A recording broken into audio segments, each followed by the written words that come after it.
Welcome back, everyone. Here we are in March of 2025. Only 1 week to go to daylight savings time. I'm pretty excited about that. So we are here with our panel. We have Jim Porter, Karen Elkins, John Bonzel. We have another one that will be joining us, Margaret Rue. And we have an awesome lesson here tonight, lesson 36, unit 9. Before we get started, we typically do a meditation, and we typically do it to ocean sounds. We've got a little bit of a change of plans here tonight, but did want to see the image that John had the pleasure of taking a look. John, where is this? That is from the 16th floor balcony view at Myrtle Beach. Myrtle Beach, South Carolina, and South Carolina is battling some fires in that area tonight. So I'm asking you please to cover that area and some positive thoughts and healing, please. As we begin, though, we're not doing the ocean sounds tonight. We had a request at the last show, at the last episode, and we had someone request that Ken record the invocation of the night. And so sure enough, he did, and Karen has worked her magic. So for tonight, we're going to kick off with this invocation of the night. And if you would like to either listen to it silently or enjoy the journey, why don't we go ahead and take a look? Here you go. This comes from the Divine Invocation for the night from the message of the Divine Iliad. My day is done. The portals of thy night encircle me. The peace of thy rest encompass me. To thy heavens decentrate me, O my Father, and thus renew me for reconcentrating upon Mother Earth for one more day of manifesting thee. I feel thee coming, ever coming to sever spirit of me from its sense clay to take back to source of me, for reborning with its sense clay image at the dawn. Unto the calm of thy light, O Lord of day and night, take light of me to rest in thee for renewing when dawn reborns from night. Destroy thou that ego, which is not thee in me. Let myself be thyself in me. Let soul of me be patterned by thy rhythmic thinking. Merge thou thy light in mine. Dissolve thou my separateness and make me one with thee. Unite thou me with thee by voiding me. Exalt thou me. Take thou me unto thy high mountain top in ecstasy, that my morrow may reflect thy glory in manifesting thee. Within the oneness of thy spirit, let me find surcease from action as waves of ocean find surcease in ocean's calm. And in my surcease from body sensing, give to me thy omnipotent power to manifest thy rest in balanced actions for my new day. And in those actions of my morrow, intensify thou my awareness of light of thee, centering thy image in clay form of me. Give to me to know those things I now know not, that I may be reborn with just one whit more of thy light, of thy omniscient centering my feeble knowing. From thy all-existing knowing, give to me thy all-knowing, bit by bit, that I may more strongly manifest thee in my morrow. Upon my heart, those unsolved problems of my day are plainly writ for solving in thy light for my new day. O thou Lord of the high heavens and earths, of thy imaged mortal self, reillumine thou the pale light of my veiled immortality, while upon a shelf of earth I lay my slowly pulsing mortal clay to die its nightly death for daily resurrection. Reattune the discords of my malpatterned thinking with the harmonies of thy balanced rhythmic thinking. Let the measure of thy thinking be my measure, thy rhythm be mine. Resound the pulsing of my heartbeat to synchronize with thine. Immunize thou my man-formed clay from toxins of unrhythmic pulsing begot from unbalanced thinking and from wrong action. Void thou the fears of my unknowing of the light of my path is thereby made dark. Thus fortify thou my desensed clay image of thy imagining and mine, for greater mirroring of thy light through light of me. Thus balance thou my imagining with thine, that my imagining may be wholly thine. Thus re-inspire me with more knowing of thy purpose, that I may worthily fulfill thy purpose. Thus Cleanse clay of me. Balance it in rhythms of thy balanced thinking to purify it in truth for its new day of manifesting thee. Enfold thou my spirit, O heavenly night, enshroud thou me in thy veiled mysteries, and deliver my resurrected clay to dawn again, renewed again, made whole. Reborn thou me in thy consciousness, that I may again sing a glad song of one more cosmic day in light of new knowing. To thee, O Father of thy heaven of this earth, where thou hast sent me to serve thee worthily, I commend my spirit, soul, and forgetfulness of all else but light of thee.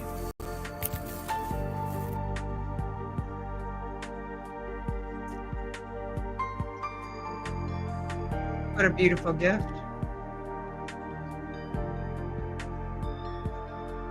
What a beautiful gift. Thank you, Ken. So he is here with us, even though he's not here with us this evening. We also have Margaret joining us here this evening, so we're going to bring her on. And I want to, I'll ask the team right quick to just explain. Ken can recite the salutation of the day by heart. He's been doing that for 30 years. We have that on the YouTube channel. So John, just quickly in a 60 seconds, for those that are new, what is the salutation of the day and the invocation of the night, please? It is basically what Doctor received from God in his illumination. It kind of, it wasn't in his grand illumination, I don't think. I believe he received that earlier on. And it's basically a sequence of how Dr. Russell starts his day, of acknowledging his sensed body, if you will, and where he is, and acknowledging God and God's power and God's presence. And then he asks for guidance throughout the day. And should he screw up, that's okay. He'll wake up to another day and Yes, and pursue and try to make that perfect in its doing. But it's beautiful that it's day and night. yes. So the night one is a little harder, as it has a different kind of language. And we will have two versions of that on the YouTube channel. We'll have one without text and one with text. And so a gracious thank you, Karen, as you pulled that together as a gift for everyone. So thank you. So I did want to bring up a couple of comments before we start with what we normally do. Kenneth Meadows, let's for the first one. He said, last week, I thanked everyone for allowing me to be part of this. This week, I'd like to personally thank John Bonzel for leading me here. I'm all in. Thanks for everyone's opinions as I catch up. So welcome, everyone. What a lovely All right, sentiment, Kenny Kenneth. boy, Thank you good so to see you, man. Good to have you, good buddy. to see you. Good to see you. Good to see you, Rita and Karen, Dee, and so many of you, and Linda and Bonnie, everyone that comes in each week. So let's just take a look wanted to remind everybody there on slide 2 about this very famous quote by Walter Russell. Margaret, would you do us the honor of sharing that particular quote? Mediocrity is self-inflicted and genius is self-bestowed. That is what this whole entire Awaken Your Inner Genius is based on. And I want to remind you of the quote on the next page. And this one with a great fanfare. Jim, what's this quote that's important for our new folks? If you can read and count to 9, you can master the secrets of the universe. All right. So this Awaken Your Inner Genius has two focuses. One is the man who tapped. As you will see that we everything about the Awaken Your Genius funnel. We'll go on to the next slide there, James. We'll show we start off with the man who tapped because it's a lovely on-ramp to the work. But our focus is really in on the home study course. And so that's what we are there at the end, towards the end of now. We've been going since last year. We're in Unit 9, at the end of Unit 9. So congratulations to everyone who's been with us. Wanted to give you a quick snapshot as you see the next page. This is where we're at here in March. We have been working hard to follow Walter and Lao Russell recommended prescription suggested of doing 1 unit per month. Because that's the idea of the home study course, isn't it, John? 1 unit per month. Yes, I wanted to give our audience a everyday example of our first quote of how mediocrity is self-inflicted and genius is self-bestowed. So this past week as I was golfing for 4 days. And as I wrapped up, I remember a quote a fellow associate gave to me. He said, "John, you showed signs of brilliance in a sea of mediocrity." Well, there you go. So There that you keeps go. me moving forward. As we still are moving towards that. Towards So the- before we begin the lesson, we had just a couple of exciting things to announce here. I'm going to first of all, I do want to mention that we did for something unusual tonight. That invocation of the night is actually in the comments of our YouTube channel. So while you're listening, if you feel so inclined, please go to that YouTube channel. I know you're on it now, but look in the comments and like that video. And James, if you would come off of the background, please, and just give everybody a quick update about what we're working on for our 24-hour channel. All right. So we have a lot of stuff going on. First, I will cover what's going on with our 24-hour channel. You can go there at any time, and there is a video that John has shared with the ocean sounds for meditation. Beginning tomorrow morning at 10 a.m., you will be able to watch lesson 1 of unit 1, and every day at 10 a.m. there will be another lesson for you to watch. And then on Friday we'll have the visual journey that Karen gives to us every one of the visual journeys from that unit that Karen gives to us. So just tune in 10 a.m. We'll have a lot more videos showing up on the live channel. And then of course, if you want to catch this show live, show back up 7 p.m. every Sunday evening. And I did want to mention one comment from Kenneth. He mentioned that I'll pull that up, that he cannot find Unit 2. It is actually under the playlist tab on YouTube. So if you just go to playlist, you'll be able to watch any of the units that we've covered so far. So a lot more cool stuff coming, website, blog posts, email list, all of that great stuff. And we'll have some announcements on that soon. All right. So gracious, thank you. And so what we're trying to do is recognizing that we're finishing up Unit 9. We'll be starting Unit 10 next week, but that means anybody who joins us new, we've got a little bit of catching up to do. So they are all on YouTube, but now we're going to cycle them on the 24-hour channel. So you don't even have to think or push play. You can just plug into the 24-hour channel and all of our old episodes will be coming up. So that is exciting indeed. All right, panel, are you ready for our lesson here this evening? We are ready. Drum roll, please. All right, so let's go ahead and dive in. And at the end of each unit, what Walter and Leo did, if you'll explain that just a little bit, Margaret, at the end of every single unit in the home study course, they focused on student questions. Why did they do that? You know, they got so many letters coming in from students and they saw a pattern in the questions.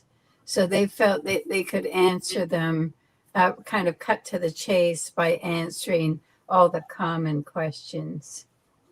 All right, And well, that ties they're right in. very helpful too. Well, they are helpful, and I've seen some of these letters in the archives, Margaret. And so, if you'll please read over there on page 703, you'll see where I have it yellow highlighted. But if you could start with that first paragraph, I have written down 4 questions, and because there's a really important point that even though we're going through questions, they want us to go inside. What do we have to say, Margaret? Okay. I have written down 4 questions to ask you, but have obeyed your instructions to withhold them to see if I could not answer, if I could not myself answer them. What you say about all questions being answerable within ourselves seems to come true the moment I turn within myself for the answer instead of outside. And John, if you would, the place that's circled with a highlight there again. Yeah. Again, we insist that each individual person is an extension of the source of all knowledge. Why seek knowledge through another when it is within oneself? So, John, if you could comment right quick. I mean, one of the conversations that we had when we launched this is that the Russells, you know, all three of the folks you see on the screen all worked very closely with Lao Russell, and they believe that this is a self-study course for a reason. So, if you could comment, and then I'll go to Jim and end up with Margaret. Why is it important for everyone, even though we're doing this as a gift from our hearts to the universe? Why is it still important to go within? John? Well, again, it is an individual study. It's you rediscovering your divinity. All right. And it's one-on-one, you and God. And the beauty of how the Russells have written the home study course walks you through it as gently as they can. They're introducing a new language to you, new principles, and so on. And that's what its intention was to be, Yes. is you and God. Now, what we're doing collectively is a good thing. It's a wonderful thing because it's not just us reading and just doing our own thing. And collectively, hopefully, we can awaken far more people that than we could as individuals.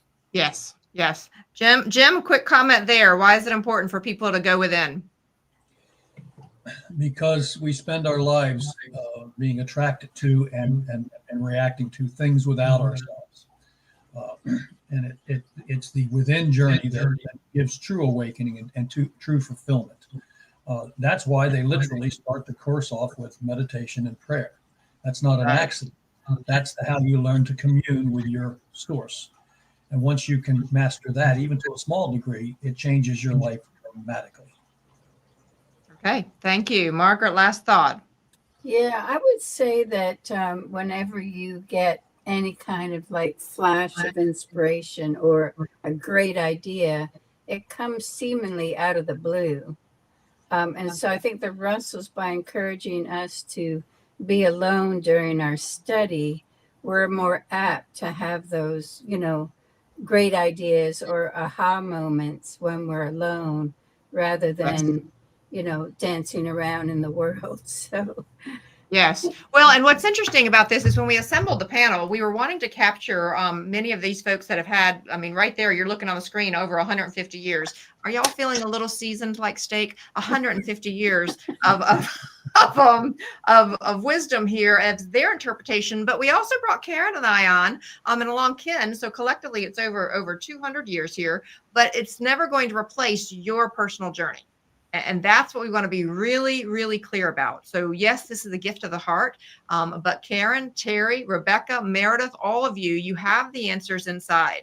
And so every single time that we do this, there's a different path to go, and we will never be able to cover all that is inside. So let's take a look at the top of page 704, because I thought this was really important. Someone else who has the knowledge can open the door to it for you to enter, but you must enter that door yourself.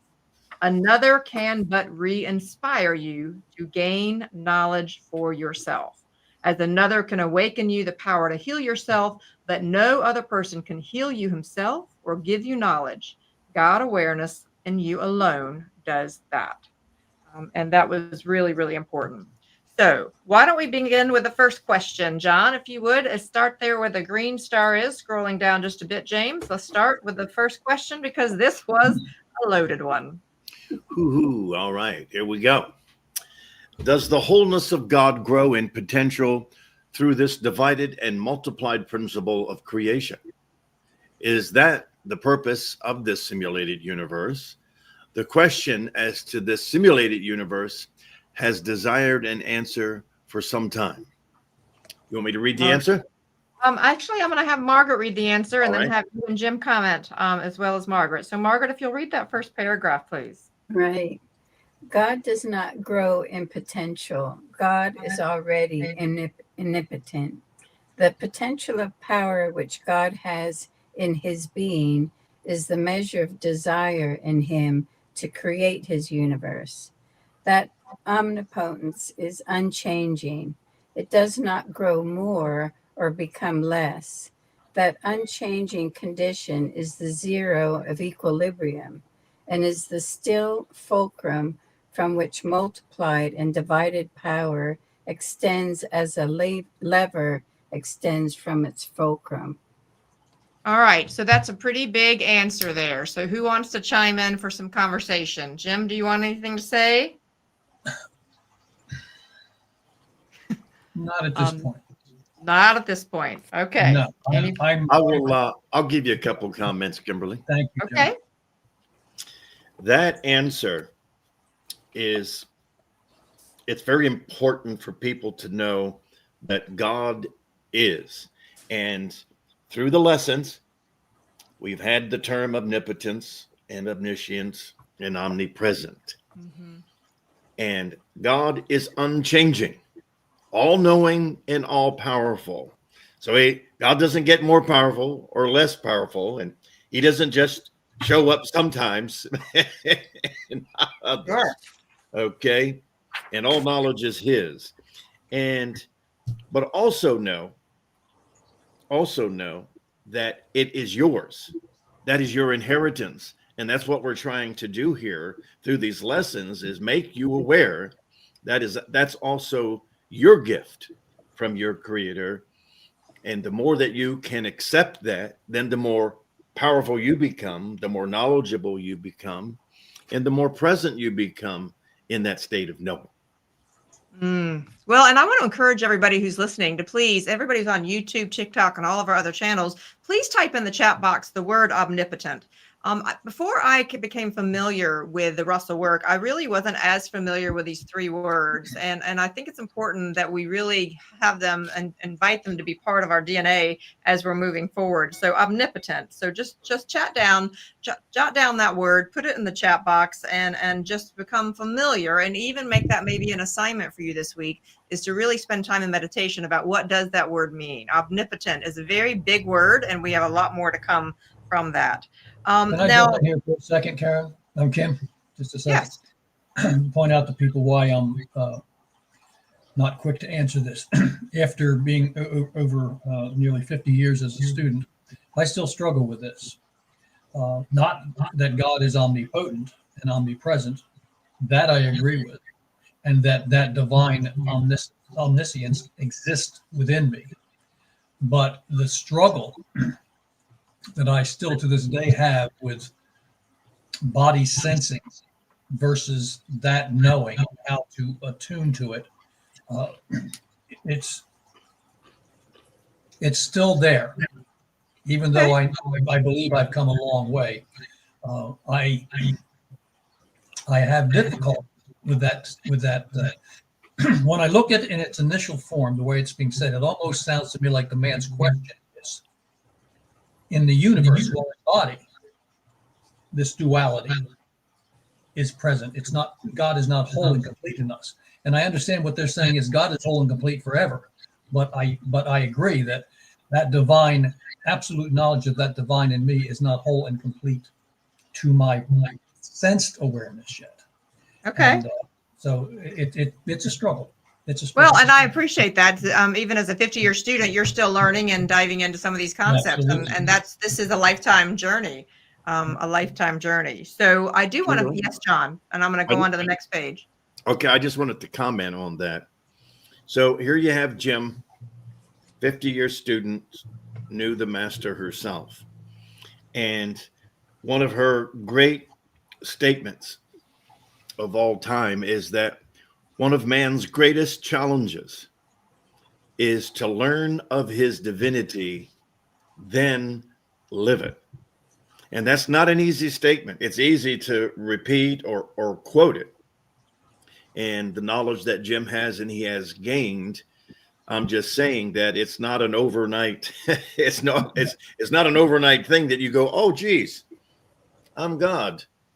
Not the God, but a God. And wow, I'm all powerful and all knowing and all present. That is a huge concept to absorb. It is. I mean, that's a large part of what my book was about, just helping women discover that they had more power. So we in this reality really have mastered giving away our power. So, I mean, that is something that this reality really hones in and teaches. I want to continue to be sure that we answer more of this. There's always so much more, but I would like us to go into the middle of page 705, and you're going to see where I have the brackets. And John, I'm going to ask you if you would read that first paragraph all the way down in relation and go all the way down to where I have the highlighted sentence, and then I'll go to Margaret. Very good. In relation to your question regarding this simulated universe, we mean that all creation is only God's imaginings. The universe is a cosmic cinema, a multi-projection of the dual light of God's thinking onto the blank screen. Thank you. Every happening unhappens as it happens. Everything in nature is forever walking into a mirror of itself, so that one motion in one direction voids the other opposite one. As a pendulum swings one way, an invisible one swings the other way with equal and opposite force to void the other swing of it. Okay, before we, so I'm going to just, Margaret, if you'll continue reading what's underlined in the next sentence, then I want our team to sit down and talk about this because this was really important. And even Karen Elkins, I'll have joined back in because there was a question about this. Our senses are limited, Margaret. Our senses are limited to seeing only one half of the effect. We see events in forward time only. Hence, we have sequences of events following each other like day and night. From this illusion of motion, due to limited sensing, time is conceived. All right, so let's pause for just a moment. I'm going to go see if I can grab a pendulum. Team, why don't you dive in and talk about this? Every happening unhappens as it happens. Who wants to dive in? Well, I could just chime in first, because this universe is a balanced equilibrium. That's why every motion has to be balanced with its simultaneous reaction so that everything is in equilibrium. And it seems almost fantastic. This one paragraph, it seems almost impossible to comprehend. But I think the reason why creation is the way it's developed, we do see a forward motion, and that's actually purposeful for us because we can make sense of things. I still remember one time Leo said if we remembered everything from all our previous lifetimes, we wouldn't be able to function in this lifetime. So in other words, there's a reason for the limitations so that we can move forward. And throughout life, we do knock ourselves around, we do suffer, we do kind of, make mistakes.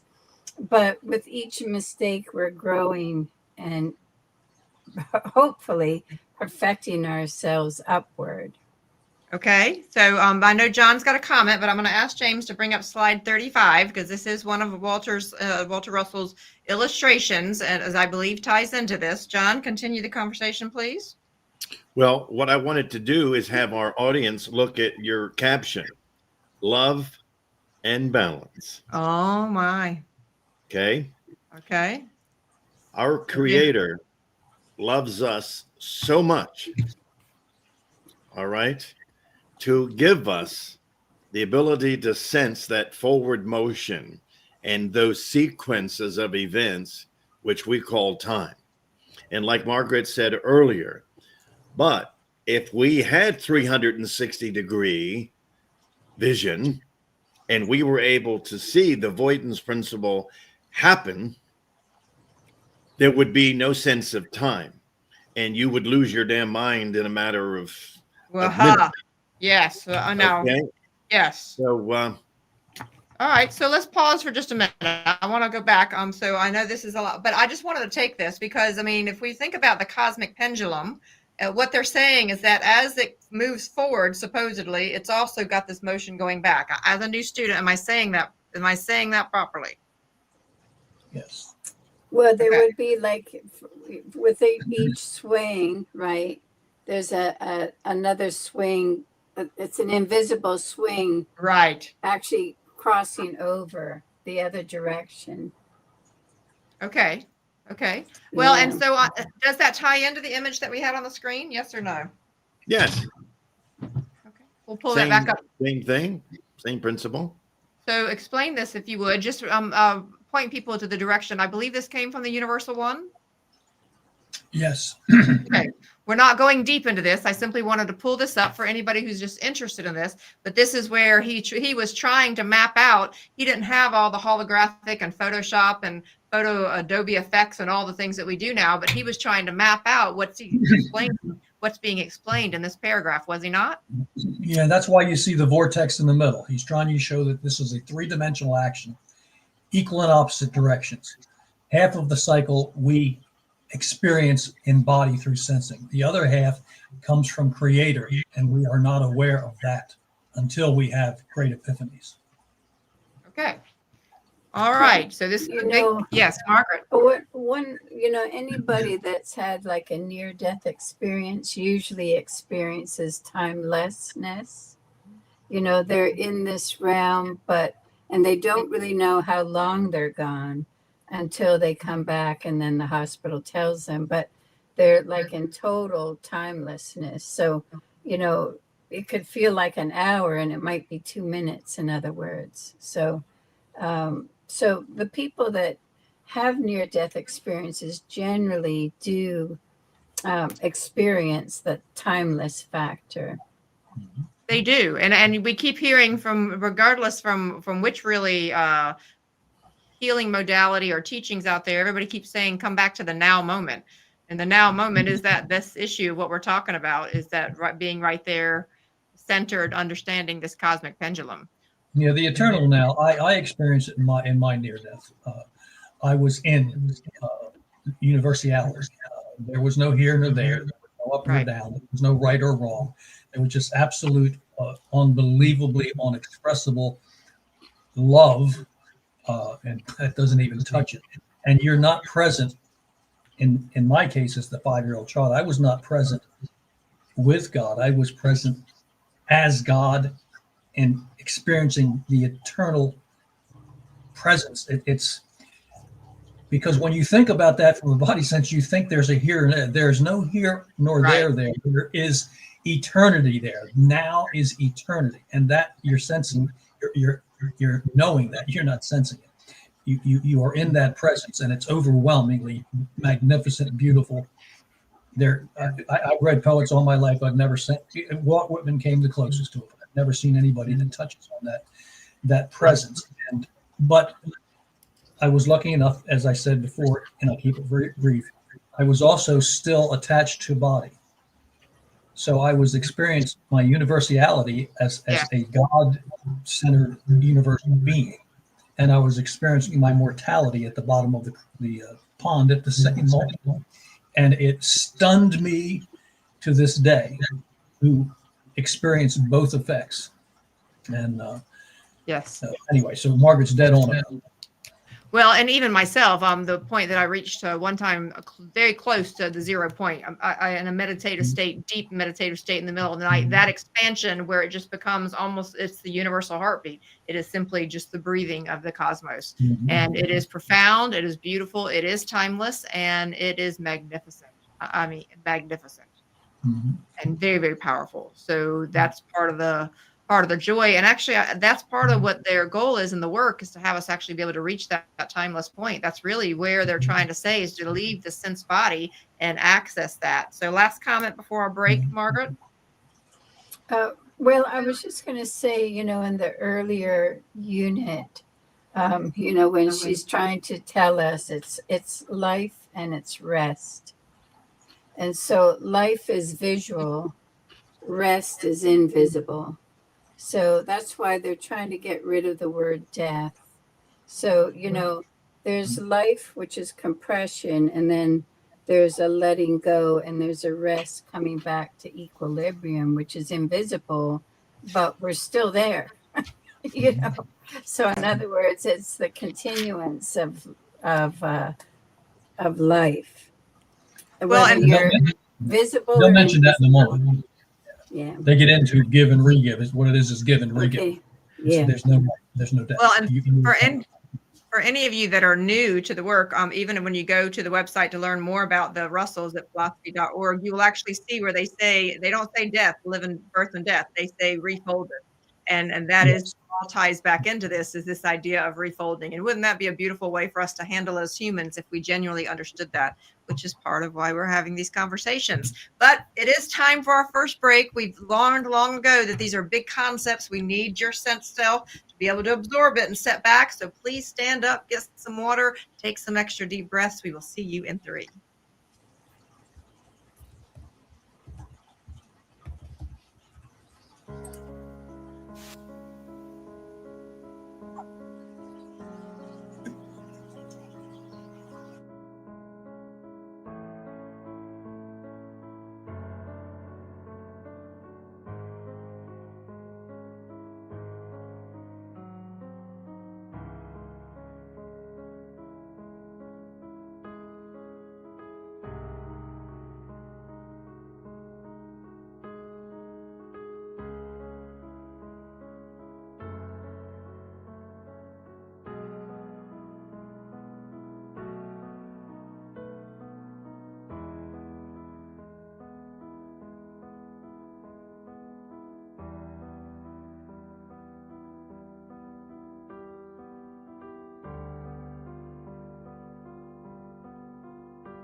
All right, if you will find your way back, please. And as we wait for everybody, I wanted to bring up two comments in the chat box.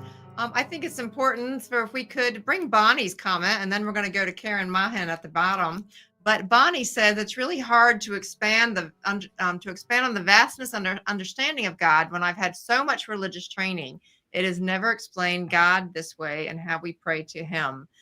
Bonnie, I'm in complete agreement with that. And for those of you that are new, when you study the Home Study Course, you will hear the Russells refer to the Creator, Mother, Father, God. They will refer to this in multiple ways. And so it's important to know that as well. Karen Mahan says this, and I totally agree with you, Karen. She says, if you would, John, read this comment. Yes, it's hard to hold the knowledge and be in this world of sensing. And I get that. I get that. But the more God aware you become, the easier it becomes as well. So Okay. if it was a piece of cake, we wouldn't need to be having this broadcast because everybody would already know everything and we all be kumbaya and all that stuff. So. Well, I look forward to that day someday coming, John. That is what we're working on. So I'm hopeful. I remain hopeful. Can I jump in here for a second? Just a second. With the experiences that I had as a child, and you'll read this from many people that have experienced near deaths, is you come back into body and having experienced universality, it's an amazingly, almost profoundly lonely state that you find yourself back in at first, because you're limited to this very limited sense self after having experienced the greater you. Yes. And it can be difficult. And I had difficulty for years in my childhood. I got through it and I felt great joy, and I love being in a physical body. I love the opportunities of life. But at the same time, with the passing of my wife recently, I found that ache returning, because when you leave the universal knowledge that you're in and come back to the limitations of the body, it's heartbreaking, because that communion is no longer there. And so it's, Yes. I say that to people because people say, oh, I wish I could experience it. No, when you're, just like Leo said over and over again in her loving way of teaching, you want to experience it in small steps and small intuitions, like Margaret said, and small awakenings, small Yes.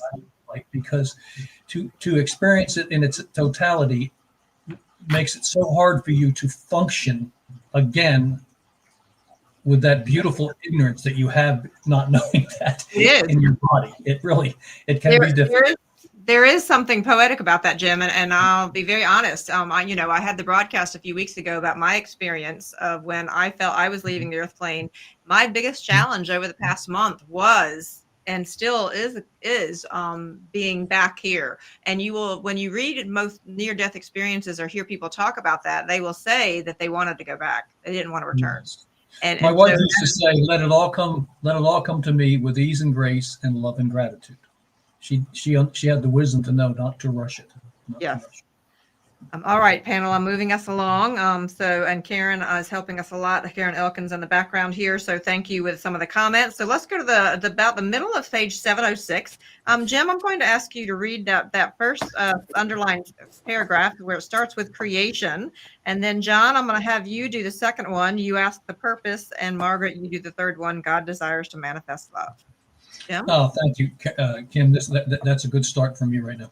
Creation is a wonderful and glorious vision, but it is no more reality than the cinema you see in the theater. That cinema consists of motion only, light in motion. Stop the motion, and the motion picture would instantly cease. Likewise, God's cosmic cinema would instantly cease if God stopped thinking. Likewise, you also cease to create when you stop thinking. John? All right. You asked the purpose of it all. From God's point of view, his purpose is to manifest that which he is in imaged form. God is light. God is love, God is truth, and the law, all meaning the same thing with differing connotations. Thank you, Margaret. God desires to manifest love. He does so by dividing the giving of love into two opposite directions. The opposite expressions of love are giving and re-giving, but it is this fact of division of giving into two opposite directions that the illusion occurs. Okay, so let's talk about this because this is a little bit different. There's much to say here, so I'm simply pulling one nugget. They talk about the opposite expressions of love are giving and re-giving. So if everyone please type in giving and re-giving, because this is different than the vernacular we hear in this world of give and receive. So which one of you want to dive into separating the difference here? Because that is part of what the Russells are talk about is the giving and re-giving. I have one comment, and I would say, I was helping an individual, an elderly lady, and she was really a very close friend. And we think we're doing something to help that person, but in actuality, the re-giving occurs in the doing of it. So it's simultaneous. So really, people, they think they're giving, but really they're doing it for themselves. And Leah used to say it's kind of, in a way, it's kind of like it's a selfish act, right? You're giving out of yourself, but it's simultaneously re-given because it's joyful to give out from yourself. It is. And so It is. it's a simultaneous re-giving. So, John, I wanted to bring up, and I might even ask James if he can come on screen. But when we did the Russell experiences, that was one of the questions and one of the concepts that you were teaching us was about giving and re-giving. And I don't know if you remember when we all sat in a circle and we had everybody kind of clap each other's hand, and we went around the circle and we talked about how if we didn't give and re-give, if we just, like, let's say you and I came up to each other and we high-fived each other, we both gave it to each other, then it wouldn't be turning around to give it to somebody else. And there was a moment there where you actually showed us in real time that when give high five and then you turn around and you give it to somebody else and they turn around and give it to somebody else, and it becomes this perpetual wave in humanity. Do you remember that moment, John? Do you realize how old I am, Kimberly? All right, I'll see if James remembers that moment. But No, James, you're on mute. I'll have you come off mute. I do remember that. So can you comment on that, James? Because this was John trying to teach a group of people who are new to the teachings about giving and re-giving. Yeah, it was. You think of the wave at a stadium, and it's just it's a cool example of it. I think I also showed something about jujitsu and how it's the wave, and how even in jujitsu, if you don't take the energy that someone is giving you and you get too rigid, that's how you get submitted. That's how you get beaten. So you have to take that energy and then it's I love the term balanced interchange.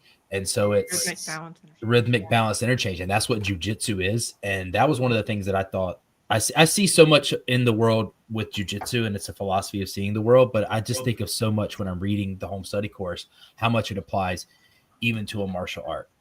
So yeah, it was a cool example. Very, very powerful. All right, so I'll keep.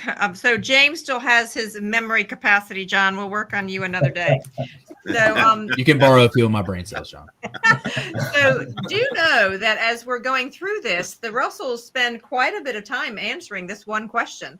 In fact, they go all the way into page 707. So we're still on the same question, and I'm simply pulling out a few nuggets because there are other questions that we want to go to. And so I wanted to jump ahead and ask John if you would read that middle paragraph. It says, from your own point of view, what is your purpose? And you'll see it highlighted here. I think these next two paragraphs are incredibly important. James? Pulling it up. So we're going to scroll down to where I have it in yellow highlight, and you're going to see the pink heart close to it. All right, perfect. Your purpose, John. Okay. From your own point of view, what is your purpose? your purpose is to so multiply God awareness in you that your purpose is God's purpose. God awareness in you means becoming the being which God is. As that awareness increases, you then become love, which you manifest by giving. And you become truth and the law of balance, which you control. When God awareness is complete in you, you are the creator of all that is because of your knowing your oneness with the one. Want me to finish that up? I'll go ahead, John, and then I'll have you all comment. When you have thus become the universal one being, and notice how they capitalize universal one being. I bring this up many times because there's no accident in how they capitalize things. When you have thus become the universal one being, you are then the ecstatic imaginer, the cosmic dreamer of dreams, the visioner of idea, and the creator of imagined bodies for imagined idea. And so they went on to say, this is a brief answer to your question. To grasp it more fully, you must fill in the gaps of your lack of understanding by studying all of the lessons from the beginning and meditating upon them. So let me pause for a moment. I put a big heart by there because can you just please place in the chat box, everyone, the cosmic dreamer of dreams.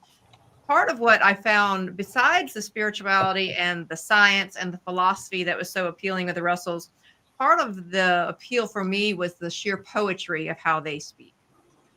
This is something that is just beautiful. And when you think about bringing beauty to the world and it inspiring your heart, I mean, the ecstatic imaginer, the cosmic dreamer of dreams, the visioner of ideas. I mean, how much better does it get than that? True.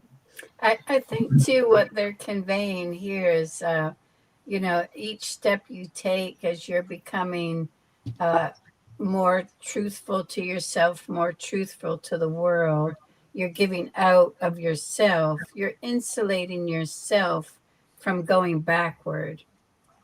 And you can only go forward because you're insulating your thinking to all that is good. Mm. And even when you look at world events, there seems to be turmoil, but you have to look at the broad picture and say that, it'll probably work its way out. There's a bunch of conflict that's manifesting, but you as an individual, you know that it's going to play out in the end. And that's really important. So for everyone who is tuning in now or even in the future, unplug is what I'm hearing you say, Margaret, from the chaos and insulate yourself into these learnings so that you can stay focused and balanced on the things that are important. Well, and I do unplug. I don't really enjoy watching it because it seems to be staged so much. It's like people are creating a drama on purpose. But when I look at it, I do detach myself from it and I observe it. Observe it as the observer. Yes. Yeah. And I try to insulate myself from the turmoil. But I think that what they're conveying in this is that as you progress, you are able to insulate yourself because a lot of people are troubled in the world. I just learned of a client of mine that's just not doing well, and I was shocked to hear it. And he just has fallen into depression. But people, they don't know how to deal with life. And what the Russells are giving us in this course is guidance so that you can deal with it and you can excel and you can be happy.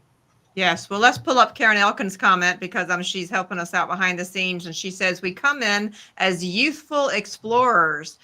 Sometimes this is not explored as it's never too late. Imagine, dream, and explore. So I think that's, and can we imagine where everybody who's struggling with the way the world is right now, because it is more confusing and more chaotic and it's moving faster than ever.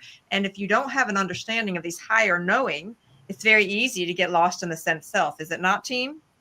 Yes. And also remember that that's the first key that they gave me. I'm going to be repetitive on this. But this is why we daily meditate and pray, so that we remove ourselves from those distractions and stay centered in our divine. And yes, there's chaos going on all around us, and there's also great, beautiful things happening. I'm sorry, I'm a little jumpy. I've got a friend that got on my lap. Yeah. So yeah, it's the importance of the daily meditations. I cannot begin to press enough. I've gotten very good at it at least 3 times a day now, and it's gotten me through a lot. All right, so I'm going to keep us going, team, because we have some other questions, some other key things, and we're inching closer and closer to our next break. So the question here on page 708 is this one. The God mind being omnipresent and omnipotent. Okay, so we've now added on another word. Would not the thinking that springs from that mind be of the same quality? Hence, not illusion. So, team, if you'll indulge me, let me read this next paragraph, and I'm going to ask you to comment. Yes, it is the same quality. It is illusion, but illusion is also omnipresent and omnipotent as illusion. Mind is undivided, unchanging, motionless. Mind knows, all cap. I encourage you to jot that in the chat box. Mind knows. Thinking is giving action to mind knowing. The thinking of mind is divided, changing, and in continuous motion. Motion cannot be stillness. Sound cannot be silence. Changing cannot be unchanging, but sound can manifest that which lies within silence. Change can manifest the unchanging, and the divided can manifest the undivided. All right, so before we continue, team, help someone who's never heard this language before. John? Well, remember earlier today, I shared with you my 2 examples of helping people take idea and take their imaginings and bring them into being. So I got 2 simple examples here for our audience. And one is, let's take the alphabet. Okay. And it can be the alphabet of any language, but we'll just say the English language. And we have 26 letters, right? And so I went out and asked Siri, I said, how many words are in the English language? And came back at around 1 million, that there was about 1 million words. And so there's the play right there. So in your mind, if you imagined an alphabet of these letters, and then it's like, how many combinations of words and stories and events and descriptions can I bring forth from those imaginings that I have? And then another example is simply a deck of cards. Everybody's familiar with a deck of cards or have played cards of some kind, right? So you've got the deck in front of you. You can shuffle it and split it into 2, right? You've got four suits, all right? And think of the number of games that have been invented simply from that deck of cards. And so people have taken that idea and they've made it manifest through the actual doing or playing those games. So I just wanted to try to keep things simple for our audience. Yeah. Don't get too carried away. Yeah, you are God, and yeah, we're teaching you that you're God and all that, but and then there's the practical side of it, right? So I have a thought, and then I'll go to Margaret. So part of what I enjoyed so much about the alphabet example is I have a love affair with words. I always have. That's part of why I love books. I love poetry. I love the way people speak. That's part of how Ken Pearson got my heart, his ability to just captivate me with his words. But this idea of being able to take an alphabet, each one of us are actually mini creators. So whether we're taking the alphabet and we're sending a thank you note, whether we're creating a recipe, whether we're writing an article, whether we're publishing a book, whether we're simply speaking the words, that is an act of creation, of bringing an idea forward. And it was such a lovely, simple example of like, wow. Margaret? Yeah, I was going to say, this is really a difficult paragraph to digest. I thought the original question was a rather clever question, because she's saying, well, if God is omnipotent, why would he create an illusion? So I thought it was a rather clever question, but I think it really comes back to, you really can't have motion without a fulcrum. And so the fulcrum is the unchanging. See, if you don't have a fulcrum, right, any kind of motion would not have any kind of pattern. I don't know that motion would even be possible if you don't have a fulcrum. So that's how I interpret this. So, you have an idea. The idea is not visual. It's not essentially real. It's in your imaginings, right? And then you have to give it form. But I think that, again, the Russells are just trying to make us realize that, there is an ever present fulcrum in every action in life. Yes. I mean, which is amazing. If you think about it, that's why it makes you realize, well, God has to be everywhere because God has to control every motion. So you have to have that fulcrum. Yeah. I think Well, and God you say it very interesting, Margaret. You said, if God was omnipotent, why is he creating? Because it's fun. Can we all just get to the point? I'm coming to you, John. Can we just get to the point that it's fun? So when you think about human beings at any given moment, you see people creating music. And it's really fun to watch people music. It's really fun to watch people dance. It's really fun to experience someone throwing a party. It's really fun to go over to John Bonzo's and he has a whole spread with all of his china and his stuff to make it all kind of the fun experience. It is fun to come to the museum and for me to experience Walter Russell's paintings and sculptures here at the museum in Waynesboro, Virginia. Creation is fun. So can we place that in the chat box for just a moment? And when we truly enjoy and understand the beauty of creation and the energy of creation and looked at ourselves as creators, wow, we would walk through the world, I'm almost done, John, in such a different way. And in fact, Ken and I were talking just recently saying we've got to move into more of an energy creation mode. That is our existence. So we're actually mini creators, all of us, and we're always creating because it's fun. John? Well, I want people to understand that God is a comedian and has a great sense of humor. And that's why he created the duality of the universe.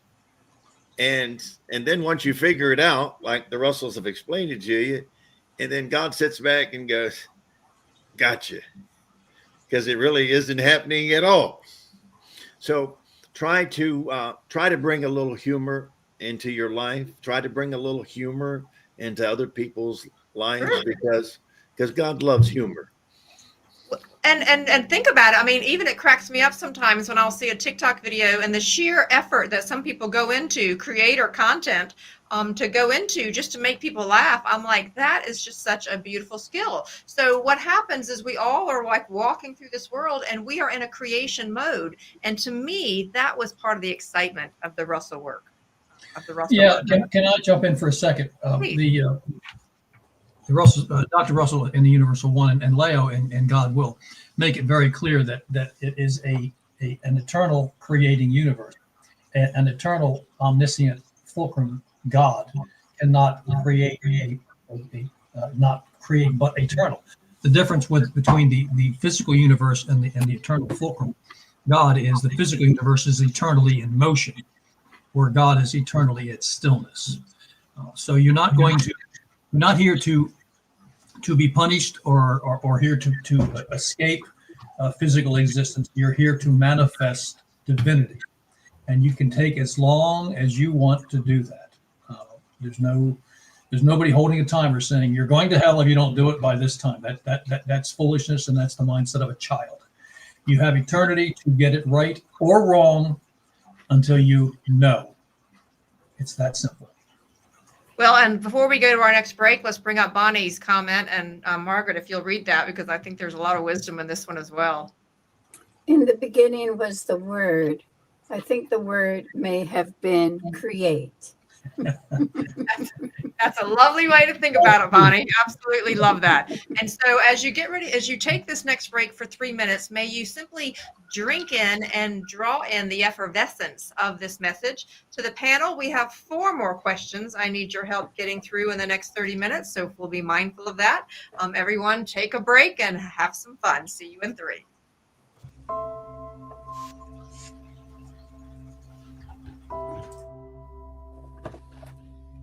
And bounteous measure.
All right, my dear ones, if you will find your way back, please find your way back. And so during our break, I had a call from our other team member, Ken Pearson, and he couldn't help but comment as he's listening in. And he said, what fun would it be for the creator, if he's all knowing and all powerful, to put in place a drama where they know everything. And so part of the power of duality, he was saying, it's almost like that's how you end up, you go and you find love, you search for all of the things that you're searching for. He said it much more poetic than I did, but it was really kind of fun. And what he reminded me of is I've been feeling for quite some time, on a personal note, that we are all in the midst of a cosmic scavenger hunt, a cosmic treasure hunt to find who we really are. And in fact, that thought has inspired me on a book that I'm working on called The Mystery of Yourself. But think of the great delight when you learn a nugget of yourself. I love scavenger hunts. I think they're fabulous. And so I believe that is the dance that I am on with the creator of this glorious cosmic scavenger hunt. So just another thought for us. Just another thought. All right. So why don't we go into this time as an illusion issue? We've got 4 more questions to go over, and then we've got some commentary here at the end, which is really important. So I would like us to get through the 4 questions, team, and then get to the commentary, because some really important conversations. So I'm going to 709. John, if you'll just read that question. I cannot see how time. I cannot see how time could be considered to be an illusion. To me, it's the most real thing I know of, even as real as matter. Will you tell me where I'm wrong? You'll go into half of the next paragraph, John. Yes. And the answer is, your senses tell you that there is such an effect as time. Your senses see day following night, event following event, one experience following another, your body growing old, flowers and forests rising from the earth and disappearing. But your senses deceive you mightily, because they are limited to seeing just a pinhole view of nature. So they go on to talk a lot more about this, and they talk about our senses, they sleep. And the very last comment here on this page is it talks about there is a backward flow to time which voids its forward flow. So this is what Karen was asking us earlier. So if I could ask the panel just to comment on this nature of time, because later on the next page, it says from the Divine Iliad, every action in nature is voided as it occurs. Next page, James. Is repeated as it is voided, and is recorded as is repeated.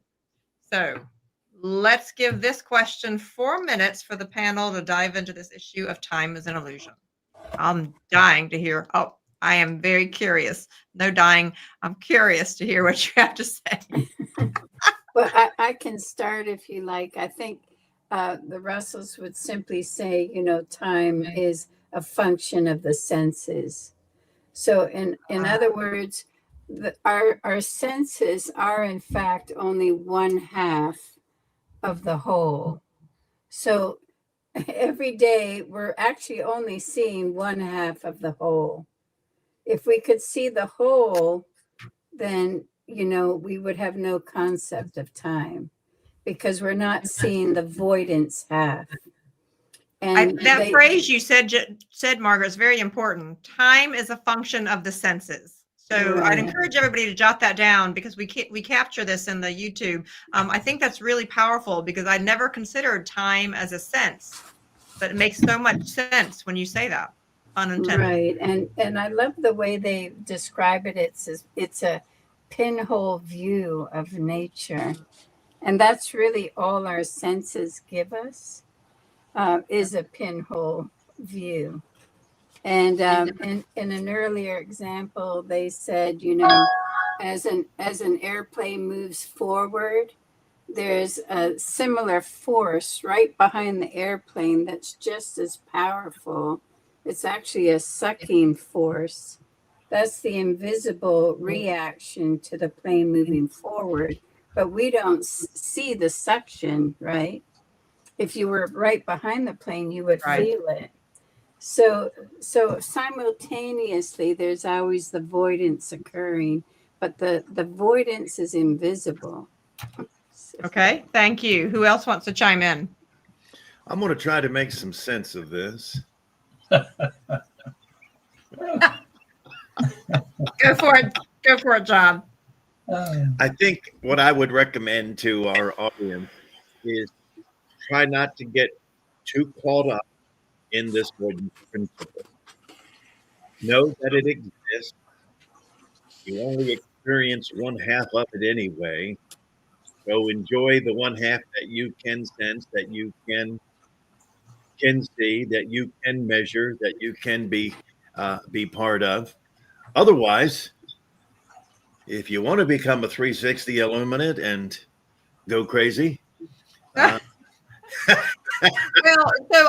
to be honest with you, this was one of the more advanced concepts that was very difficult for me as just a 3-year student. So we don't want anybody to reach a point where you're like, wow, I don't get it, I want to stop. That's not the point of all this. What it is, if you go, oh, I don't get it, I don't get this yet. I don't get this yet. Because the sheer commitment of going through the home study course and studying this and spending time in meditation, all of this information and knowing is your divine birthright. So it simply means that it's on its way to you. Is that a fair enough way to say it, team? yes, I like it. Okay. I have just one more little quip, and that is, so often a woman's work is invisible, right? Women are nurturers. They traditionally have taken care of the house. They do the dishes. They make the beds. They clean the house. Traditionally, that's what they've done, and it's invisible.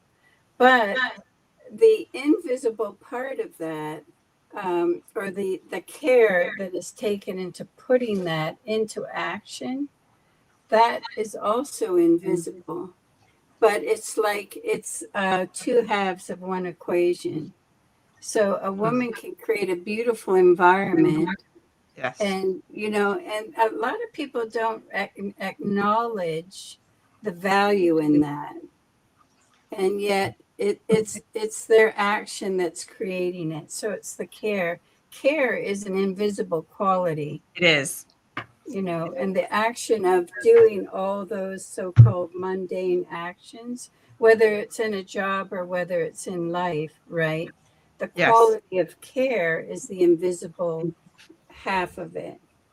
Well, and that's what, when you can joke, especially in the younger, in the 20s and 30s, you always know the difference when you walk into a bachelor's home versus a home that is nurtured by a woman. And so I always found it kind of funny when I would hear men complain about the number of pillows that were on their couches or on their beds, because they were like, I don't know what it is about women and pillows. But what I started to joke with some men was like, listen, every pillow is equal to some love for you. So don't go dissing the pillows, because it is the invisible equation showing you that there's been a great deal of care brought to this equation. So I thought you all might get a chuckle out of that. All right. So John, I know there's you right, a you Leo can jump quote? in, and we've got 3 more questions, dear. I know, but I'm going to give you a Leo quote on Margaret's description there. And Leo said that work is love made visible. Let's capture that quote then, if we would, James. Work is love made visible. Tell us more, John, right quick before we continue on the bottom of page. Well, that's the invisible that Margaret's talking about. That's the love principle. You may not see the physical act of love, but you can see the result of that act of kindness and that act of love. And Margaret's right. A lot of time that goes unseen, unspoken of, but the result is there, and the effort is still there.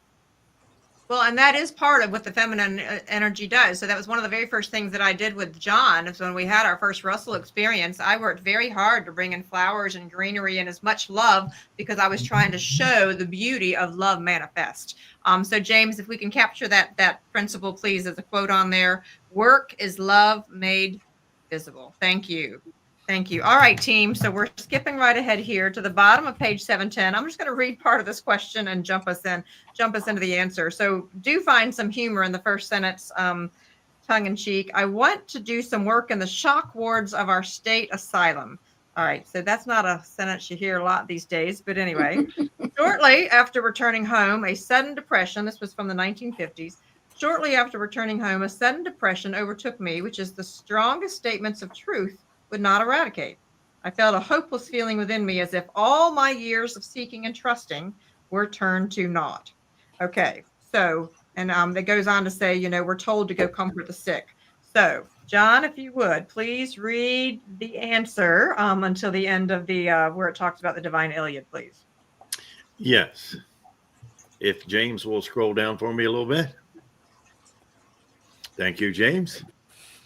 When you go to comfort the sick, you go to give to them what they lack and you have in abundance, which is your love, your balance, and your joyousness of God awareness in you. If you can succeed in giving it to them, they will have what you have in the measure of your ability to reflect your light. Instead of your doing that, you allowed them to extend their unbalance to you. You would be giving them nothing of your light because of your sympathy and other emotions which you thought would comfort them. In the book of healing and the healing principle in volume 2 of the Divine Iliad, it is carefully explained that sympathy to an ailing person gives recognition of the ailment, making of it a reality. You let them reflect their absence of God awareness into you instead of the reverse. You must learn to insulate yourself against the ills of others by your knowing of your divinity instead of being a conductor of them, by letting them pass through you and touch you in their passing. Now that's a very powerful, That is powerful statement. Very powerful. And so before we get into this next paragraph, let's pause for a moment, because that's really what we're being asked to do during this awakening of humanity, is it not? For us to grow in our Christ consciousness and our cosmic consciousness, and that as we work to the world, it is not that we're immune to what's happening. It is the fact that we each shine our light so brightly that others are being reminded of the light within them. Jim?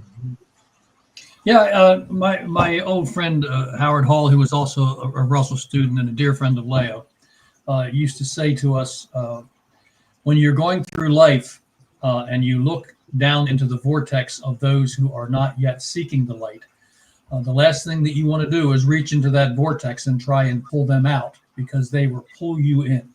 But if you see someone looking up to the light, you can share your light with them to guide the way.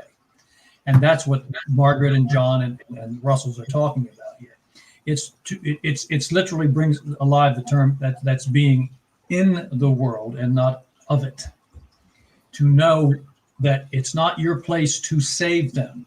It's your place to be a light to shine a way out for them. The wisdom in this is staggering to me. And so I wanted to go on down to the next paragraph here, because it says on the bottom here of 711, one phrase in your question convinces us that you do not understand this principle. This phrase is, a sudden depression overtook me, which the strongest statements of truth would not eradicate. This sounds like relying upon affirmations instead of knowledge. No matter what truths one may utter, they are of no benefit whatsoever unless there is full knowledge of their meaning and comprehension of their practice behind them. Affirmations are no more effective when uttered by a human being than they are when they're uttered on a gramophone. Love that word. Unless they are uttered with knowledge of their relationship to nature. All caps. All right. This is John's opportunity to repeat what Leo often said to him. Will you go with it, John? There is no... What I was going to do, Jim, I was going to go one step higher. I was going to give a Jesus quote, if that's okay. Okay, well, that's acceptable. I mean, Leo was up there. Don't get me wrong. I thought I'd just go to the big guy. Go right to the Jesus. Okay, got it. Jesus said, cast not your pearls before swine. And that is indicative of what we're talking about here. Unless someone is ready, unless someone is open to receivership, you're just wasting your time. You'll talk until you're blue in the face. But like Jim said earlier, that our responsibility to our fellow human being is that when they do reach out, then we have a responsibility to meet them halfway and to help them on their journey as well. So add the comment that Jim was referring to. There is no path. Oh, Go ahead. there is no position, technique, or ritual to God. God is. Is that the one you were looking for, James? Yes. Yes. Yes. So, okay. So I think it's really important. So, John, I appreciated what you said, and I lovingly want to make sure that we have to be very careful when it comes to spiritual knowledge to not allow ego to inch into it, because it is inched in every facet of religion, spirituality, and knowledge in the universe. And so we have to be very careful with this idea. When we learned about Jesus from many of us, or many other spiritual teachers, Krishna, Muhammad, Allah, many others that are out there, it was all about spending time with others that maybe were poor or were on the other side of the tracks, so to say. And it's all about making sure your light shines so that they're ready for it. So I think we need to be really careful. I invite us all to be very careful, because ego shows up in an energy field. So for me, one of my gifts is I'm able to read people's energy fields 90% of the time pretty accurately. And ego always colors what the real intention is. This is part of why I believe it's so powerful to stay in this idea of the love principle, because when you are in that point of love, everything else, just the light just shines so brightly. Think about the last time, I'd like to ask everybody to think about the last time you met somebody who shined brightly. And think about when you're walking through your day-to-day world, can you meet those people where you can see the lights turned on? To me, that's becoming much more evident. I can tell if someone, you know, when you think about a three-way bulb, if there's a low wattage bulb, a medium wattage, or a bright wattage, or even brighter than that, I've come to personally even refer to that almost as someone's light quotient. But I'm beginning to see that people's light is turning on, and in a very, very bright, beautiful, and almost magical way.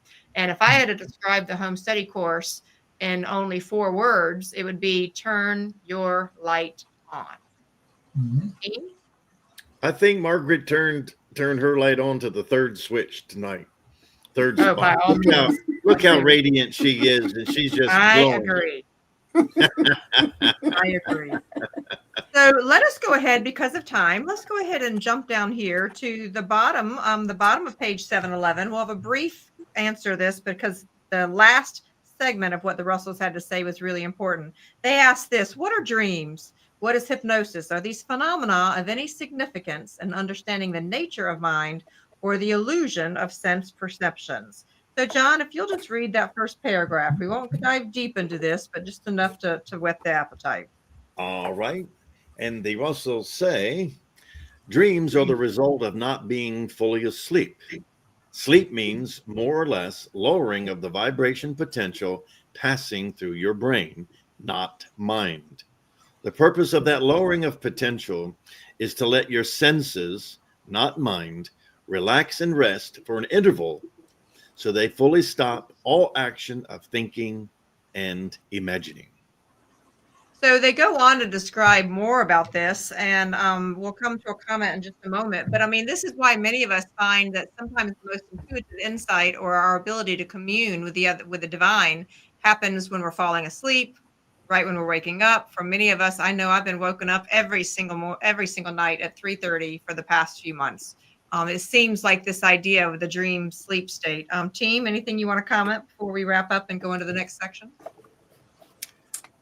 Well, go ahead, Margaret. The only thing I would add is, you know, there's a lot of Americans that have a difficult time sleeping. And so, and I once heard a doctor express it this way, that if you can't sleep, it's your body or your soul is telling you something is wrong, that there's something you have to address, you have to change, you have to alter. And that's why you're not sleeping, because you're troubled. And so it's an indication that you have to really look inward with yourself and determine what it is that you're not getting right. And you have to make it right so that you can, as the Russells say, you know, shut down the senses, stop that current going through the brain. You have to entirely go to the zero so that you can recharge properly for the following day. Very powerful. John? I would add to that, and you've heard me say how you should teach yourself to devalue.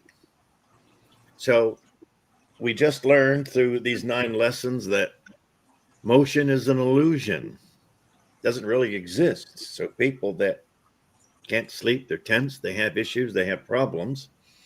Think how silly it is, wasting all this and anxiety and effort and so on, where it doesn't exist, but yet you're spending all this time in aggravation and worry about something. So this is where these teachings, Leo said it often, the practicality of spirituality. So taking these principles, taking these this knowledge and applying it to your everyday life.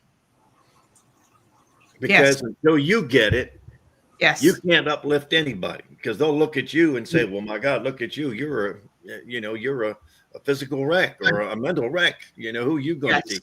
So well, and the practicality of spirituality is what we're about. And I wanted to bring up 2 comments here. Karen Mahan, James, if we'll bring up her comment. She said, you are all so on point this evening and fun too. Thank you very much, Karen.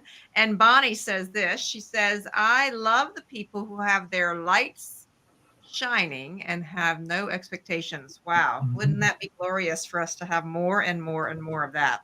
So as I segue to us here, at the end of page 713, this was a reminder from the Russells before we go into their letter to students. It says, the whole of these teachings explains the difference between sensing and knowing. By carefully reviewing the lessons from the beginning, and here's another reminder, from the beginning, you will see the golden thread of that thought throughout the entire series. Okay.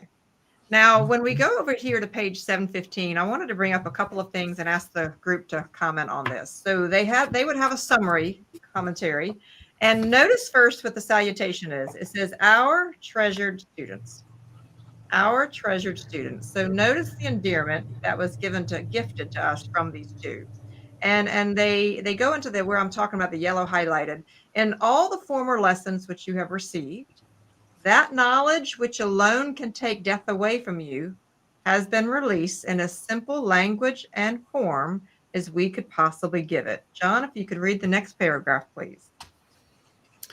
The mistaken concept that death of the body can be conquered and the body continue on forever must be erased from your thinking.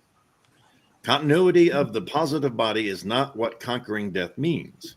What it really means is that knowledge of a continuous interchange between pairs of bodies will have so increased your sense perception that you can manifest your thinking in both halves of your body. You will then know that life is continuous and you will no longer sense those intervals that we call death. And the next paragraph says this: deep meditative study of this course will prepare you for the next units, thereby gaining for you a possible 1,000 to 10,000 years of comprehension in one lifetime instead of in 100 or 1,000 lifetimes. Knowledge alone can bridge the gap to self-transcendency. So let's pause for just a moment there. So first of all, I've been feeling for my entire life like this was a bonus lifetime. Like if I could have a little pinball machine that went, alert, alert, alert, you win. It struck me as this lifetime was like, wow, we can get so much mileage from this lifetime. And this is them reaffirming it, that if we actually will put in the effort, and all of you listening right now are putting in the effort, that you can get more out of this lifetime than 1,000 or even 10,000. Can we just pause for a moment and say what a fabulous thought that is? I'll tell you how fabulous it is. Now think about it. You gain this knowledge, you gain this understanding, and with the experience I had last week, I'm like, damn, I don't have to come back and redo this again. I'm going to head to another planet where people appreciate the light and understanding. And well, and that's really the goal of where we're all going for. And I remember when I first stepped out of my traditional Southern Baptist world and I was running parallel tracks, right? When I figured out that this was a possibility, I wanted to make sure I got as much mileage out of this as possible because I was just like John. I'm not doing this stuff again. I'm going to That's pass right. the course. I am not repeating this, right?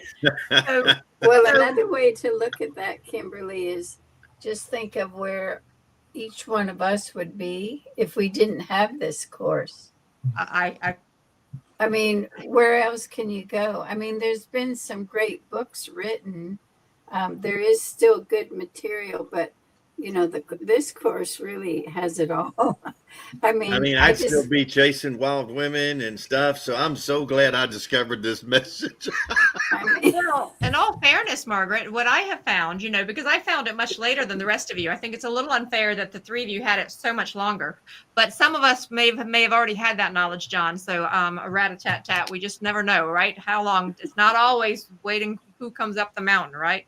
But I do want to mention that I really do believe that the Russell work is like putting the parameters, the outer part of a puzzle. So we've all put together a puzzle before, and it's rather daunting when you see a 1,000-piece puzzle there on the table.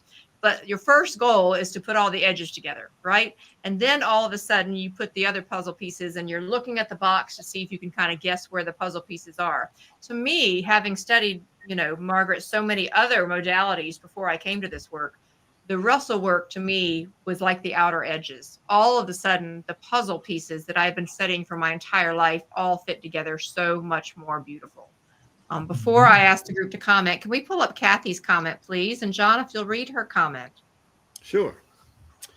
You become conscious of consciousness and don't need to keep coming back on that slow wheel of karma. All right. I'll never forget this one time I was listening to a tape this yogi did. And I think he got caught, he got caught in this loop. And he kept saying, to be conscious of consciousness is to be conscious. And it kind of kept going on. But I get it. So once you are there, sure. And what I would like to do, Kimberly, if I may, I wrote a note here. And this is important, and I would like our audience to kind of see this as a homework type thing. Sensing versus knowing. So in your conversation with your mate, with your conversation with a work associate, or someone that you may know, it could be a relative.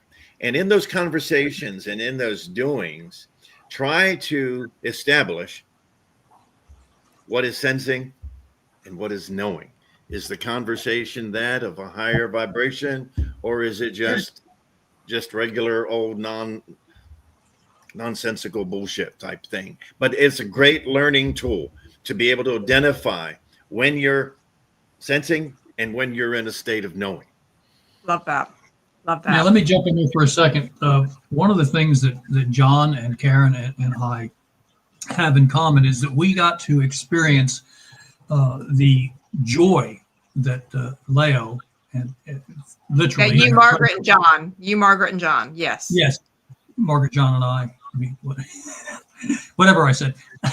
We got to experience the joy of being in her presence while people from all over the world came to talk to and meet with her, who were inspired by their writings. Now think about that. The average person out there listening, and almost all new students, the greatest difficulty that they have in their day-to-day life is finding people that think this way. Yes. Because we were in the vortex of and living with the living messenger, we got to experience dozens and dozens of people that were enlightened and seeking more light in this message. So we became almost spoiled. And you get a sense that there's an ease to it. Well, there's not an ease to it, because once that master left the planet and people of less understanding begin to move through the message and want to control and not give it, something was profoundly lost. And we found ourselves out in the world, once again, looking for people that were seeking enlightenment instead of being immersed in people seeking enlightenment. And so the beauty of what we're doing here is we're giving people the opportunity to become immersed with people who are like themselves seeking enlightenment. So Yeah. this is a wonderful gift, but the journey is still personal. It's still individual, and we must concentrate on that. But It is. take comfort in the joy of being around people that you can talk to about this. I am absolutely with you on that. So a couple things before I want us to go to Karen's visual journey. Down to the bottom of page 16, 716, we have a paragraph, and I want to bring out just a few things because the Russells are normalizing for us some things that we're hearing about. We all have that spiritual radar, and some of us are beginning to feel it. I know that's for me big time, and many of us. We've even given it a name, telepathy. So if you would, please jot that down in the chat box, telepathy, all caps. But telepathy does not cover it fully. For telepathy means thought transference, inferring between living people. That power of thought transference, which is unfolding in the human race, includes the thought of universal mind whenever manifested, whether through the now living or long since, in quotes, dead. Thought is eternal. And all thought patterns are recorded, both positively and negatively. The human race will someday unfold its range of perception to include that which has disappeared with that which now is. So I want to bring up to everyone who has their home study course, and if you don't have it, please get a copy of it. This is a very important paragraph. You are hearing more and more people understand this idea. And I actually talk about telepathy in the presentation that I did for the University of Science and Philosophy in August. We'll drop that link in there. But this idea of thought transference and the universal mind is really important because the Russell science, I believe, is going to demystify what many people call woo-woo. One of my favorite quotes was somebody said that Walter Russell has taken one woo out of woo-woo. Which I thought was just said in a beautiful way. John? Woo. Ha ha. So he can't help himself. So page 717, I wanted to bring up a few things as we're finishing up, and then we'll ask the team because we have our visual journey and then we have a lot more announcements. But I want to go where it's in the blue quotes here. So John, if you would please read what's in between the blue quotes, the next 2 units. This is exciting, guys. This is what you've been waiting for. This is where it's all going to take place. Yeah, start with we have entitled these 9 units, John. We have entitled these 9 units The Science of Man. The next 2 units will be entitled The Science of the Cosmos, and will open the doors to the invisible octaves of matter to give science the much needed roadmap into space, which it sorely needs. All right. So your preparation for it by the past lessons will help you comprehend more than you think possible. Do not therefore anticipate. So please drink this in. Do not therefore anticipate this new knowledge as being over your head or too difficult for you. You will be surprised to find that the preparation given you has opened your comprehension more than you even suspect. Accept it, therefore, with joy, for it is priceless to you. Love that. Love that. The 12th and final unit will sum up the complete universal meaning of man's purpose on earth and what he must do to fulfill it. And to me, dear ones, I want to bring up this last highlighted sentence when it talks about today and forever, we send our loving salutations to you and remind you that in our thought wave universe, your own shall come to you timelessly and endlessly. And then here's my favorite out of the whole lesson. So keep your thinking balanced and filled with love. Let me say that again. So keep your thinking balanced and filled with love. And the universe, John, go ahead. I can't see it. And the universe will give back to you all that you give in bounteous measure. Yes. So Leah always had a wonderful quote. She said, "You can never give anything away." You think you about can never that what? You can never give anything away. Think about that for a moment. No, I'm just saying. So in the giving, just like right here, right? The universe will give back to you all that you give in your measure. So the more you give, the more you get. It's that simple. right? Uh. Now, previously in that paragraph, when it talked about the octaves, boy, is that going to be exciting for these people. And we're going to talk about this, John. I've got a couple of pictures to show. We're going to show you that after the visual journey. For everyone who's listening, please know that Karen Elkins, who is behind the scenes tonight, but gloriously doing her thing, has done her thing. She gifted us with one video at the beginning. She has come up with a visual journey here for the end of this particular lesson. Sit back, enjoy, and know that all of these videos are on our playlist on YouTube. Here we go.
Karen back on. Karen.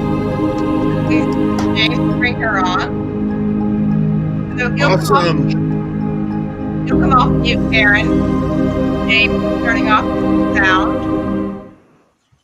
So Karen, just a comment or two about what was it like to work through that? Because it was obviously another example of your divine inspiration. Her genius. Thank you. Yes. I had to really work on this one hard. This was not an easy one with the idea of things going backwards and forwards. And so I actually had to use a little bit of chat to go through, look at images, and it was quite a lesson for me. And it hit me in a really kind of profound way. So the one thing that came to me as you're watching and listening, I always get taken by how your conversation goes and what I perceive, and at the end, few things I should add in. I always love that.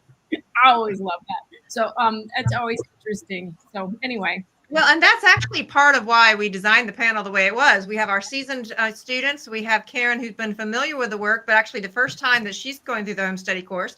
This is only my third time going through the home. I've been 3-year student, so my fourth time going through the home study course. And so this is the perspective, is for us all to bring something different. And every single time that we open it up, the magic is now discovering another layer. Yes, So to the team, no, just saying, add a layer, I add a layer, and it's a beautiful sort of symphony, and I do appreciate the thoughts. So yeah, it is a symphony. And speaking of that, we'll go to slide 11, James. So I want to just a couple of many announcements, and John, we're going to have a space to talk about Unit 10 in just a moment. So I'm coming to you. So a reminder for everybody as we look at March, we are now moving into Unit 10. So there's a snapshot of where we're at, just to give you some ideas. And if you'll take a look at the next slide, this was the outline by Walter and Lao about what we'll be covering in Unit 10. You can take a screenshot and go ahead and meditate on that. For those that have your copy, please go ahead and dive into it. For those of you that don't, please go ahead and have yourself a copy. And if you need help in doing that, you can go to philosophy.org and look for the scholarships. But I wanted to mention something rather magical. So John, I have two slides I'm going to show first, because you are a big part, and you and Jim were a big part of what unfolded. So this third edition, if we'll take a look, this special third edition of the home study course was the effort to bring colorized images into the home study course. And John, I know that was a project that was certainly close to your heart when you were president of the University of Science and Philosophy. So I wanted to, and that also continued with a leather-bound copy, which I'll talk about in just a moment. James, if you'll take a quick snapshot, I want to show that page and then come back to this one. So both of these were projects that were near and dear to your heart. And so Unit 10, it really is, if we'll go back to the previous slide, shows these beautiful color images. Can you just share with the group the inspiration behind this, please? I was going through some of the archives and just reading some of Leo's notes, and I found this line that she said that she hopes someday that she could colorize the home study course. And I thought, you know what? It's time. And the technology is available. And it was a concerted effort. The staff, Tim Gillespie, who's no longer with us, played a huge part in with the color graphics, and Michaela, and her mastery of the computer and going out and trying to grab images, and it was a wonderful effort. And then I'll let Jim speak on the 3-volume set. I'll never forget that we were just sitting here one day at my kitchen, and we were talking, and away we went, wasn't it, Jim? Just took off. We need to put it in book form. There it is. Yeah. And so I wanted to mention both of this, because this one is more of a collector's edition. It's more expensive there on the website, but it is a beautiful edition. John, I don't know if either one of you have your copy handy. You can show people right quick, but I simply wanted to show this because thank you, Margaret. That's what she's reading from. Look at her. There's Jim with his copy. I wanted to mention this to you all because this is a really these are examples of so much love that was poured into the university. Both this leather bound that was actually sponsored by one of the board members there, and this whole idea of bringing color to the home study course. This is a big deal. This is when like today's relevance comes right in with what happened before. Margaret, you as a current board member of the USP, anything you want to say about these two? Well, I think it really aids in comprehension is for the science, because that's where you need the colors in all the charts that Walter Russell did. And it's really amazing and a huge enhancement to the course. So I wanted to say, just as a relatively new student, I wanted to say a gracious thank you to all of you that have poured so much time and energy in actually opening the museum. I would have never found the work had it not been for the museum. I want to say a gracious thank you for all of the leadership and the love you've poured into all this so that you gift it for posterity for everyone else. And it does not go unnoticed what any of you have done, what any of the team has done, what any student now or all of the ones that in the past that have gotten us to this point, and who knows, and all the students that are listening to us and those in the future. So a very big heartfelt thank you from me, Kimberly Faith, because it is an absolute joy to be a part of this work, and I honor and thank you all. So a few thoughts as we finish up here. If we'll take a look at slide 15, we have an announcement for you. Part of what has happened is we've had so much conversation that actually in March, we're testing a new idea, and we're going to add on an extra broadcast on Tuesday nights. So here is just a quick snapshot of what we're going to do. This is going to be where one member of the panel, one or two members of the panel come on. So it's not going to be a full panel like you've seen before. It's just a personal passion to offer some additional insights. And it came up during one of our meetings recently when we were like, wow, we love this message so much. John started it all by saying, I would love to talk more about the Walter Russell lectures, John. And then Jim said, I'd love to talk about, and then this just birthed. So we will promote it. It is new, so give us some time. I'll be kicking it off this week, talking about the timelines of the Russells. It was an activity that I actually planned for the Russell experience. And we'll continue this into April and see what kind of feedback we receive from everybody. So you'll see in the April schedule, we don't have the titles yet because we want to hear from you. We want to hear from you. So feel free to email me, KimberlyFaith1@gmail.com. What do you want to know? I already feel one seated in my heart to talk about the song, Our Soul Song, which I believe is embedded in the Russell work. And so this is a chance for each one of us to simply add. And so Margaret, if you want to, just let me know. So I did want to pause for a moment, though. Margaret and I were both at an event at the museum this past Friday night, and that's on the next image there. And I want to bring attention to the artist who we heard, Matt Venuti. And it was a lovely event there at the Russell Museum. And for me, I'll ask Margaret to comment in just a moment. The next slide will show you. But as I was listening and watching him take these gorgeous images of the universe, James, if we'll go to the next page, I could not help but think that I was literally experiencing the grand symphony of creation. And it was very, very powerful. Margaret? Yeah, I think his music was very healing, and he really showed his versatility and his skill. And then almost all of his instruments were instruments I did not even recognize. They were very unusual, and but I felt it was very healing, and it was very synergistic for the Russell Museum. Very interesting instrument, so be sure to check out his music. And we have some additional exciting news. And so for some of you that are really diving into the science, you are welcome to join. As you'll see, you can join one of the events at the USB that dives into the science. They have more interactive questions. But I want to move on here to the next exciting announcements that we have. Because you remember last week we talked about a student spotlight? Well, we mentioned something last week about one of our favorite students that's actually online now, Dee Tonkin. If you'll take a look at the next one, that we asked and said that she's going to be having a conference where she's going to some homeschooling and some other conferences to promote the books that she's written using Walter Russell's Messages for Children. And we were able to successfully raise the money for our April and May trade shows. So much love for all those that contributed for that. That was exciting. And this has been a dream. This next slide is a dream that I've had since the beginning, is we did finally have an offer to donate a Vibe board for the Awaken Your Inner Genius broadcast. What does that mean? It's a board that's going to help us show and take all of the images of Walter Russell and be able to overlay them. So give me a little time to learn that. That was incredibly exciting, was it not, John? Yes, it was. And so one last thing that we want to bring up is we want to try some new things during our next 60 to 90 days as we're finishing things up. So I want to make an offer to all of you that are listening. Do any of you have a desire to want to be live with us? The pressure is on. So if you do, please email me, KimberlyFaith1@gmail.com, or the Awaken email. You'll see it all there in the chat box. But perhaps there's some of you that just feel that you have much to say and you want to actually be part of asking us questions during the panel. So this is a new idea. We're not going to do it every single time. We're going to test it out for a couple of times and see how it goes.